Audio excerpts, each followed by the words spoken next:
পাছতে সমষ্টিত উপস্থিত হোৱাৰ পাছতে সমৰ্থকে আপোনাক উষ্ম আদৰণি জনাইছে, কি ক'ব? বিৰাটেই ভাল লাগিছে। আমাৰ ৰাইজৰ যিটো ৱেলকাম বা স্বাগতম যিটো দেখিছে আপোনালোকে বিভিন্ন জেগাত এতিয়ালৈকে ৱেলকাম স্বাগতম প্ৰগ্ৰাম কৰিছে। আৰু হাবিগাঁৱত এতিয়া আমি আমাৰ একদম মন্দিৰৰ প্ৰাংগণত থিয় আছে, শিৱ মন্দিৰ প্ৰাংগণত, গণেশ মন্দিৰো আছে।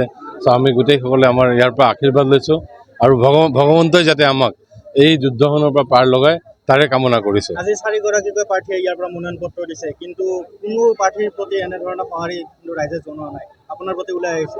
পাঁচটা চেৰপাঙৰ পৰা টোটেল 7জনে আমি নমিনেশ্যন দিছোঁ। মই অকলে ইণ্ডিপেণ্ডেণ্ট, বাকী 6জন বিভিন্ন দলৰ পৰা আছে। বাকী কেইজনৰ এতিয়া এই ৰাইজৰ সঁহাৰি দেখি আপুনি গম পাব যে ইলেকশ্যনত কোনে জিকিব। গতিকে বাকী কেইজন নমিনেশ্যন দিছে হয়, কিন্তু পাব্লিক ছাপোৰ্ট নাই, আপোনালোকে সেইটোতে গম পাইছে। ৰাইজৰ পৰা কি আশা কৰিব আপুনি, কি ক'ব ৰাইজক? ৰাইজৰ পৰা আশা কৰিছোঁ এইবাৰ যাতে 100% তেওঁলোকে একদম যেনেকৈ পাৰে তেনেকৈ হেল্প কৰক, আৰু এইবাৰ আমাৰ যাতে এই দলীয় বিসম্বাদ, দলীয় যিবিলাক গণ্ডগোলীয়া আছে, দলীয় প্ৰট'কলৰ মাজত যে কাম নোহোৱা, এই সমষ্টিখন বেকৱাৰ্ড হৈ আছে, আজি অত বছৰে ইয়াত কাম হোৱা নাই, আমি যাতে এই সমষ্টিৰ সমস্যাখিনি সমাধান কৰিব পাৰোঁ, অহা জেনেৰেশ্যনৰ কাৰণে যাতে কিবা এটা কৰি থৈ যাব পাৰোঁ, তাৰ বাবে তেওঁলোকে সহায় কৰিব লাগে। নিৰ্বাচনী ছবি কি হ'ব? নিৰ্বাচনী ছবি চাইকেল এতিয়ালৈকে আমি পাইছোঁ।